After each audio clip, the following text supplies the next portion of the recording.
لله رب العالمين والصلاة والسلام على رسول الكريم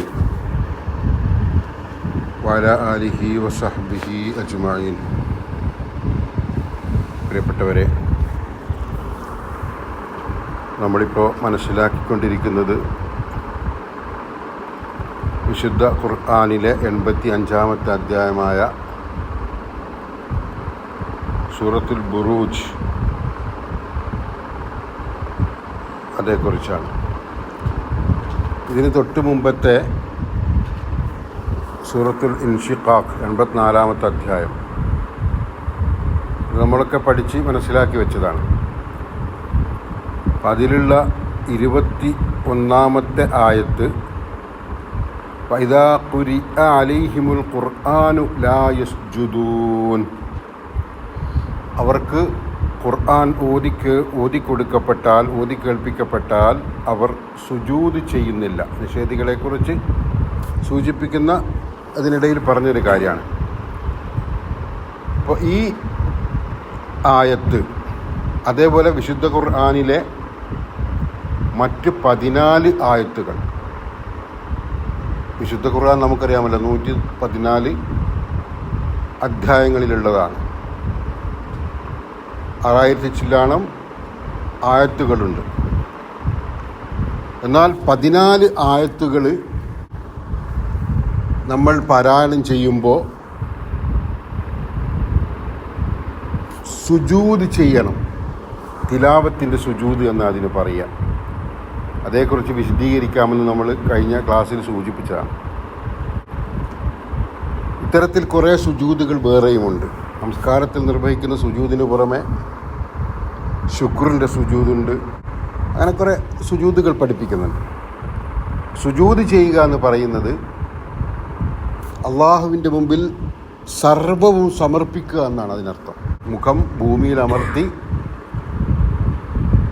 നമ്മുടെ നിസ്സഹായത നമുക്ക് ബോധ്യപ്പെടുന്ന രീതിയിൽ അള്ളാഹുവാണ് ശക്തൻ, അള്ളാഹുവാണ് സൃഷ്ടാവ്, അള്ളാഹുവാണ് എല്ലാറ്റിനും കഴിവുള്ളവൻ എന്ന ഉറച്ച വിശ്വാസത്തോടെ അവനെ പ്രണമിക്കുക, സാഷ്ടാംഗം ചെയ്യുക. അതാണ് സുജൂദ്. ആരാധനാകർമ്മങ്ങളിലെ ഏറ്റവും മൂർത്തമായ ഒരു ഘട്ടമാണ് സുജൂദ്. ആ സുജൂദിലുള്ള പ്രാർത്ഥനകളൊക്കെ, നിസ്കാരത്തിലുള്ള സുജൂദിലുള്ള പ്രാർത്ഥനകളൊക്കെ നമ്മൾ പഠിപ്പിക്കപ്പെട്ടിട്ടുണ്ട്. അപ്പോൾ അതേപോലെ വിശുദ്ധ ഖുർആനിലെ ആയത്തുകൾ, അതിൻ്റെ സൂറത്തും ആയത്തും ഏതാണെന്നൊക്കെ ഞാൻ പിന്നീട് വേണമെങ്കിൽ പറഞ്ഞുതരാം. വിശുദ്ധ ഖുർആനിൽ ഒരടയാളം തന്നെ കാണാം. ഈ സൂറത്ത് എത്തുന്ന സമയത്ത് ഒരു മിനാരത്തിൻ്റെ ഒരു അടയാളം കാണാം. അപ്പോൾ സുജൂദ് ചെയ്യുന്ന ആ ആയത്തിൻ്റെ ആ വാക്കുകൾ വന്നാൽ അതിൻ്റെ മുകളിലൊരു വരയുണ്ടാവും. ആ ആയത്ത് പൂർത്തിയാക്കിയ ശേഷമേ സുജൂദ് ചെയ്യാവൂ. വിശുദ്ധ ഖുർആൻ സൂറത്തുൽ അലഖിൽ വസ്ജുദ് വഖ്തരിബ് എന്ന് പറയുന്നുണ്ടല്ലോ. വസ്ജുദ് വഖ്തരിബാണ്. അപ്പോൾ വസ്ജുദ് എന്ന് പറഞ്ഞ ഉടനെ നമ്മൾ വഖ്തരിബ് എന്ന് പറയും മുമ്പ് സുജൂദ് ചെയ്യണം എന്നല്ല പഠിപ്പിച്ചിരിക്കുന്നത്. അങ്ങനെയല്ല വേണ്ടത്. ആ ആയത്ത് പൂർത്തിയാക്കുക, വസ്ജുദ് വഖ്തരിബ്, എന്നിട്ട് സുജൂദിലേക്ക് പോവുക. നമസ്കാരത്തിലായിരുന്നാലും ഈ ഖുർആൻ നമ്മൾ ഇരുന്ന് പാരായണം ചെയ്യുന്ന ഘട്ടത്തിലായിരുന്നാലും. അതിൽ ഒന്നാണ് നമ്മൾ ഉണ്ട്, അതിനുണ്ട്, കുറേ ഉണ്ട്. ആറാഫ് മുതൽ കുറേ ഉണ്ട്. ഏറ്റവും വലിയ സൂറത്തായ ആലു ഇമ്രാൻ, സൂറത്തുൽ ബഖറയിലോ ആലു ഇമ്രാനിലോ ഒന്നും അതില്ല, അത്തരത്തിലൊരു ആയത്തില്ല. ഇങ്ങോട്ട് സൂറത്തുൽ ആറാഫ് മുതൽച്ചാണ് തുടങ്ങുന്നത്. അപ്പോൾ പിന്നെ അല്ലെങ്കിൽ ആ സുജൂദ് നിർവഹിക്കുന്നത് നിർബന്ധമാണോ സുന്നത്താണോ? യഥാർത്ഥത്തിൽ നിർബന്ധം എന്ന രീതിയിൽ അത് പഠിപ്പിക്കപ്പെട്ടിട്ടില്ല. നിർബന്ധമാകുമ്പോൾ നമ്മൾ എന്തായിരുന്നാലും എല്ലാ ഘട്ടത്തിലും ആ സുജൂദ് നിർവഹിക്കേണ്ടി വരും. മാത്രമല്ല ഉമർ റളിയല്ലാഹു അൻഹു വിശുദ്ധ ഖുർആനിലെ സൂറത്ത് നഹ്ലിലെ 50-ാമത്തെ ആയത്ത് യഖാഫൂന റബ്ബഹും മിൻ ഫൗഖിഹിം വയഫ്അലൂന മാ യുഅ്മറൂൻ, അവർക്ക് മീതെയുള്ള അവരുടെ രക്ഷിതാവിനെ അവർ ഭയപ്പെടുകയും അവർ കൽപ്പിക്കപ്പെടുന്നതെന്തും അവർ പ്രവർത്തിക്കുകയും ചെയ്യുന്നു. സൂറത്ത് നഹ്ലിലെ 50-ാമത്തെ ആയത്താണ്. ഈ ആയത്ത് ഓതിക്കൊണ്ടായിരുന്നു ഒരു വെള്ളിയാഴ്ച ഖുതുബ നിർവഹിച്ചത് ഉമർ റളിയല്ലാഹു അൻഹു. ഉടനെ തന്നെ ഈ ആയത്ത് ഓതിയ ശേഷം അദ്ദേഹം മിമ്പറിൽ നിന്ന് ഇറങ്ങി വരികയും സുജൂദ് ചെയ്യുകയും ചെയ്തു. അത് കണ്ടിരുന്ന സദസ്സിൽ, നമസ്കാരത്തിനായി ജുമാക്കായി പങ്കെടുത്ത സദസ്യരും അപ്പോൾ സുജൂദ് ചെയ്തു. അപ്പോൾ ഇതിൽ നമുക്ക് മനസ്സിലാക്കാൻ കഴിയുന്നത് ഖുതുബയുടെ ഘട്ടമായിരുന്നാൽ പോലും സുജൂദ് ചെയ്യുന്നത് ഏറ്റവും പുണ്യകരമായൊരു കാര്യമാണ്. അത് പാരായണം ചെയ്തില്ല എങ്കിലും അത് നന്നായി ശ്രവിച്ചു കൊണ്ടിരിക്കുന്ന, കേട്ടുകൊണ്ടിരിക്കുന്ന ആൾക്കും സുജൂദ് ചെയ്യാവുന്നതാണ്. ഇപ്പം നമ്മൾ ഇവിടുന്ന് ആരെങ്കിലും ഒരാൾ അസനാർക്ക ഓതുകയാണ്, നമ്മളത് ശ്രദ്ധിക്കും. ഖുർആൻ പാരായണം ചെയ്യുമ്പോൾ നമ്മൾ മറ്റ് വർത്തമാനങ്ങളിലൊന്നും ഇടപെടരുത്. അത് ഖുർആനെ അനാദരിക്കുന്നതിന് തുല്യ. അത് ശ്രദ്ധിക്കാൻ കഴിയുമെങ്കിൽ ശ്രദ്ധിക്കണം. അപ്പോൾ നമ്മൾ ശ്രദ്ധിച്ച് ഇരിക്കെ ആ ഒരായത്തെത്തുമ്പോൾ അസനാർക്ക് സുജൂദിലേക്ക് പോകുന്നു, നമുക്കും സുജൂദിലേക്ക് പോകാവുന്നതാണ്. അസനാർക്കായി പിന്തുടർന്ന് സുജൂദിൽ പോകാൻ നല്ല അർത്ഥം. ഏത് രീതിയിലായിരുന്നാലും കേട്ട് കഴിഞ്ഞാൽ സുജൂദ് ചെയ്യൽ നല്ലതാണ്, നിർബന്ധം എന്ന രീതിയിലല്ലേ. എന്നാൽ ഇത് നിർബന്ധമാകുന്നൊരു ഘട്ടമുണ്ട്. അതാണെന്നറിയോ, നമസ്കാരത്തിൽ ഇമാമ് ഈ ഒരു ആയത്തിലേക്ക് പ്രവേശിക്കുകയും ഈ ആയത്ത് പൂർത്തിയാക്കുകയും ചെയ്തിട്ട് ഇമാമ് സുജൂദിലേക്ക് പോവുകയാണ്. അത് നിർബന്ധമല്ല. ഇമാമ് സുജൂദിലേക്ക് പോകുക എന്നുള്ള നിർബന്ധമല്ല, വലിയൊരു പുണ്യമാണ്. എന്നാൽ നിർബന്ധമില്ല. സുജൂദിലേക്ക്, തിലാവത്തിൻ്റെ സുജൂദിലേക്ക് പോവുക എന്നുള്ളത് നിർബന്ധമല്ല, പക്ഷെ അത് വലിയൊരു പുണ്യമായ കാര്യമാണ്. അപ്പോൾ ഇമാമിന് പോവലാണ് ഉത്തമം. എന്നാൽ ഒപ്പം നിസ്കരിക്കുന്ന മഅ്മൂമുകൾ ഉണ്ടാവുമല്ലോ, അവർക്കത് നിർബന്ധമാകുകയാണ്. കാരണം ഇമാം അത് നിർവഹിച്ചു എന്നുള്ളത് കൊണ്ട്. ഇമാമിനെ പിന്തുടരുക എന്നുള്ളത് മഅ്മൂമുകൾ എന്തായിരുന്നാലും അനുവർത്തിക്കേണ്ടുന്ന കാര്യമായതുകൊണ്ട്, ഇമാം സുജൂദിലേക്ക് പോയി എന്നുള്ളത് കൊണ്ട് മഅ്മൂമും സുജൂദിലേക്ക് പോവുക എന്നുള്ളത് നിർബന്ധമായി വരുന്നു. ഏതാണ്ട് ഒരു 3 രീതിയിൽ ഈ സുജൂദുണ്ട്. 3 രീതിയിൽ. ഒന്ന്, നമ്മൾ നമസ്കാരത്തിൽ നമസ്കാരം നിർവഹിക്കുന്ന വുളു എടുത്തിട്ടാണ്, ഖിബിലക്ക് നേരെ തിരിഞ്ഞുകൊണ്ടാണ്, നമ്മൾ വൃത്തിയുള്ള വസ്ത്രം ധരിച്ചുകൊണ്ടാണ്, ഔറത്ത് മറച്ചുകൊണ്ടാണ്, ഒക്കെയുമാണ്.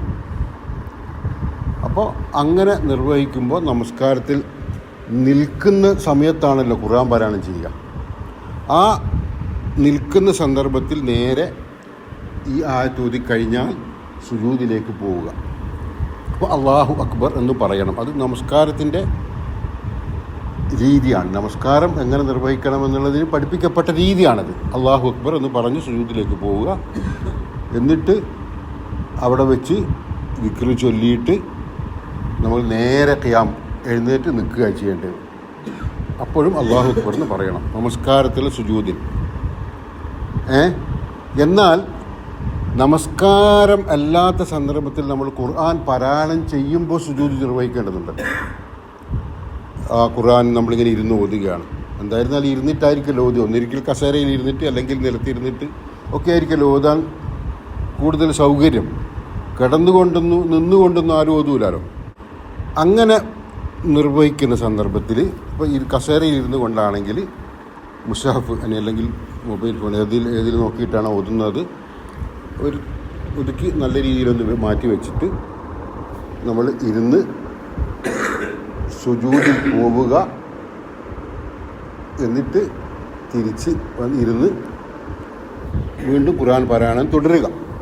അതാണ് അതിൻ്റെ രീതി. അപ്പോൾ ഇവിടെ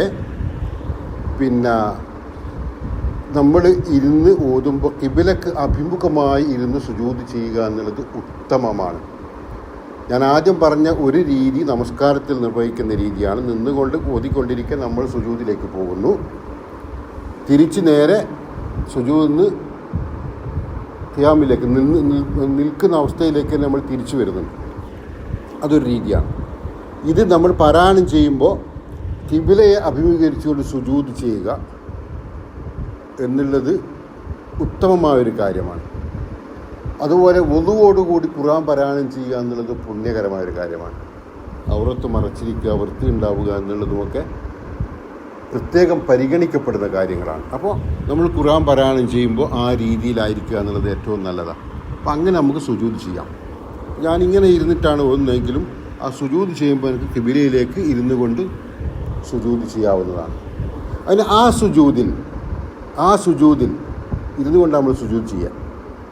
അപ്പം നിന്നിട്ട് സുജൂദ് ചെയ്യേണ്ട ആവശ്യമില്ല. നിന്ന് കൈകെട്ടി അല്ലാഹു അക്ബർ പറഞ്ഞ് നേരെ സുജൂദിൽ പോവുക, തിരിച്ച് എഴുന്നേറ്റ് നിൽക്കുക, എന്നിട്ട് നമ്മൾ വീണ്ടും ഇരുന്ന് ഖുർആൻ പാരായണം ചെയ്യുക, അങ്ങനെയൊന്നുമില്ല. നമ്മൾ ഇരിക്കുക, ഇരുന്നിട്ട് സുജൂദിലേക്ക് പോവുക.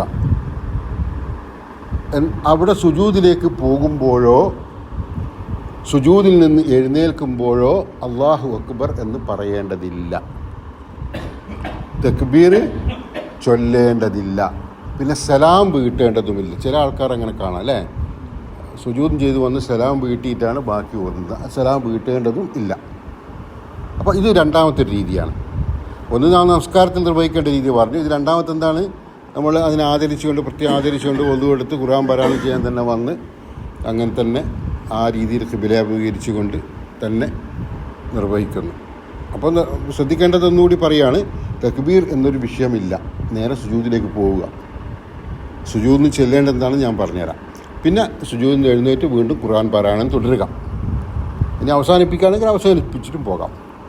ഇത് രണ്ടാമത്തെ രീതിയാണ്. മൂന്നാമത്തെ ഒരു രീതിയുണ്ട്, വുളു ഇല്ലാതെ ഖിബിലയെ അഭിമുഖീകരിക്കാതെ, ചിലപ്പോൾ നമ്മുടെ വസ്ത്രം പോലും ഈ പരിപൂർണമായും മറക്കാൻ കഴിയാത്ത രീതിയിൽ വസ്ത്രമുണ്ടാവും, ഔറത്ത് മറക്കാൻ കഴിയാത്ത രീതിയിൽ വസ്ത്രം ഉണ്ടാവും. ചിലപ്പം ജോലിയൊക്കെ ചെയ്യുമ്പോൾ ട്രൗസർ ഇട്ടൊക്കെ ജോലി ചെയ്യുന്ന ആളുകളുണ്ടായേക്കാം. ജോലി സന്ദർഭങ്ങളിലൊക്കെ ഇനിയിപ്പോൾ സ്ത്രീ ആയിരുന്നാൽ പോലും മുഖവും മുൻകൈയും ഒഴികെയുള്ളത് മൊത്തത്തിൽ അതേ രീതിയിൽ വീട്ടിൽ നിന്നൊക്കെ ആകുമ്പം മറച്ചു കൊള്ളണമെന്നില്ല. അപ്പോഴും ഖുർആൻ പാരായണം ചെയ്യുന്ന സന്ദർഭം ഉണ്ടാവാം. അതിന് പ്രത്യേകിച്ചൊരു സമയമില്ലല്ലോ.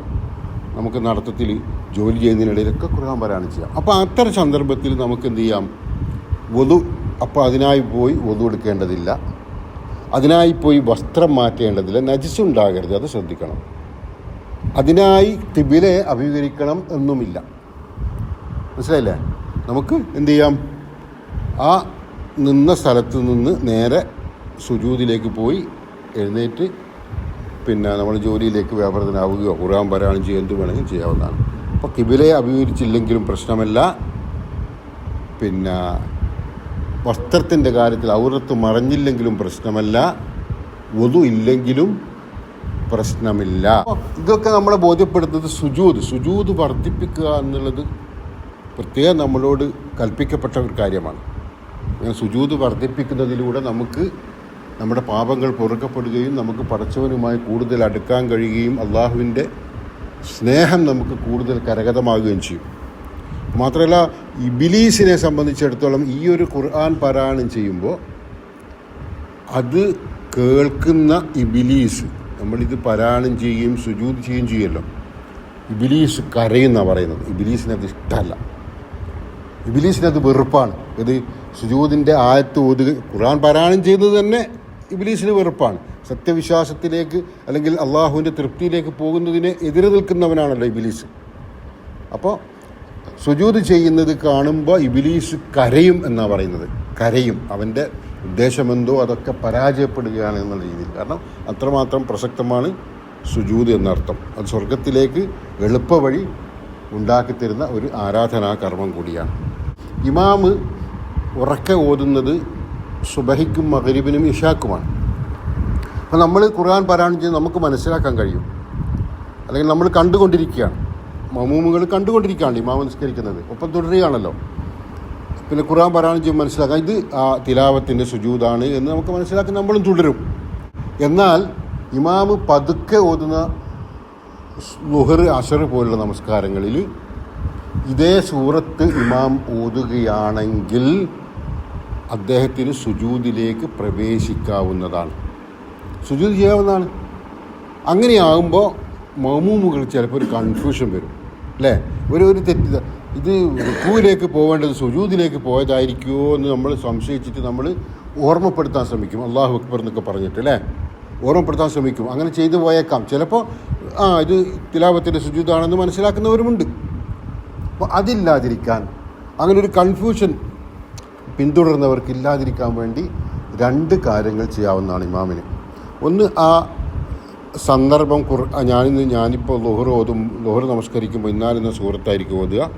മിക്കവാറും അതിൽ ഈ ആയത്തും എത്തിപ്പെട്ടേക്കാം. അങ്ങനെയാകുമ്പോൾ ഞാൻ സുജൂദിൽ പോകുന്നതാണ് എന്ന് നമസ്കാരത്തിന് മുമ്പേ തന്നെ ഉണർത്തുക. ഒന്നത്. രണ്ടാമത്തേത്, ആ ആയത്ത് മാത്രം പതുക്കെയാണ് ഓതേണ്ടത്. ആ ആയത്ത് മാത്രം ഇത്തിരി ഒരു ശബ്ദത്തിൽ, നന്നെ ചുരുങ്ങിയത് മഅ്മൂമായി നിൽക്കുന്ന ഒരു 4-5 ആൾക്കെങ്കിലും കേൾക്കാവുന്ന രീതിയിൽ. അപ്പോൾ അവർ പോകുമ്പോൾ മറ്റുള്ളവർ തുടർന്ന് പോകുമല്ലോ,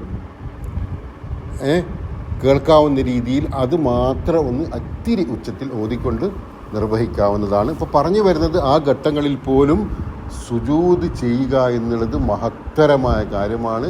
അത് ഓതുന്ന ഇമാമ് സുജൂദ് ചെയ്യുകയും അതിനെ തുടർന്ന് മഅ്മൂമുകൾ സുജൂദ് ചെയ്യുകയും ചെയ്തു കഴിഞ്ഞാൽ തുല്യത ഇല്ലാത്ത പ്രതിഫലം 2 വിഭാഗത്തിനും ഉണ്ടാവുകയും ചെയ്യും. എന്നാൽ സുജൂദ് ചെയ്ത് കളയാം എന്ന രീതിയിൽ നമസ്കാരത്തിൽ ഈ സൂറത്ത് സുജൂദ് ചെയ്യാൻ വേണ്ടി മാത്രമായി തിരഞ്ഞെടുക്കുന്നതോ, ഇനിയല്ല സുജൂദ് ചെയ്യാൻ കഴിയില്ല എന്ന് കരുതിയിട്ട് ആ സൂറത്ത് ഓതാൻ ഉദ്ദേശിച്ച, അല്ലെങ്കിൽ അത് ആ സൂറത്തിങ്ങനെ ഒരു സൂറത്തിങ്ങനെ ഓതിക്കൊണ്ടിരിക്കുകയാണ്, ഈ ആയത്ത് എത്തുന്നതിന് മുമ്പായിട്ട് തന്നെ മൂപ്പര് അങ്ങ് അവസാനിപ്പിച്ച് കഴിയില്ല, സുജൂദിന് പോകും താല്പര്യമില്ല എന്ന രീതിയിലോ ചെയ്യുന്നത് 2ഉം നല്ലതല്ല.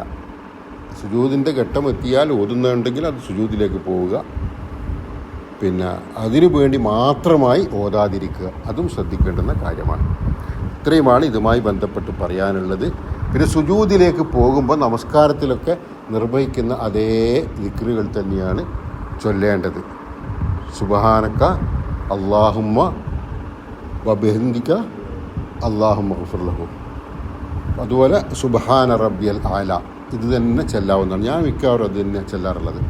എന്നാൽ വേറെയും ഇത് പഠിപ്പിച്ചിട്ടുണ്ട് പ്രവാചകൻ സല്ലല്ലാഹു അലൈഹി വസല്ലമ.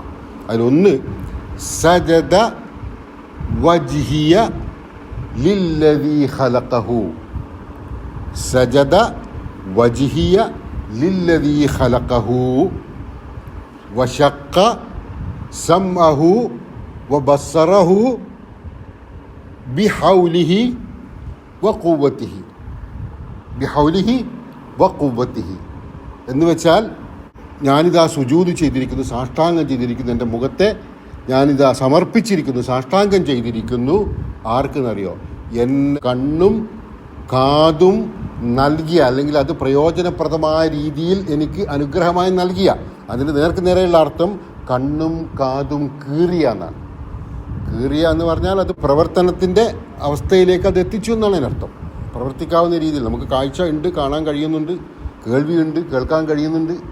നമുക്ക് കണ്ണും കാതും കീറിത്തന്ന ഏതൊരു സൃഷ്ടാവാണോ അവനിതാ ഞാനെൻ്റെ മുഖം സുജൂദ് ചെയ്തിരിക്കുന്നു എന്നാണ് അതിൻ്റെ അർത്ഥം. സജദ വജ്ഹിയ ലില്ലദീ ഖലഖഹു വശഖ സമഅഹു വബസറഹു ബിഹൗലിഹി വഖുവ്വതിഹി, അതൊരു പ്രാർത്ഥനയാണ്. പിന്നെ നമ്മൾ സുബ്ഹാന റബ്ബിക്കൽ ആല എന്നും സുബ്ഹാനക അല്ലാഹുമ്മ വബിഹംദിക അല്ലാഹുമ്മ ഗഫിർ ലഹു എന്നും അല്ലാഹുമ്മ ഗഫിർ ലി എന്നും നമുക്ക് പ്രാർത്ഥിക്കാവുന്നതാണ്. ഇതാണ് തിലാവത്തിൻ്റെ സുജൂദുമായി ബന്ധപ്പെട്ട്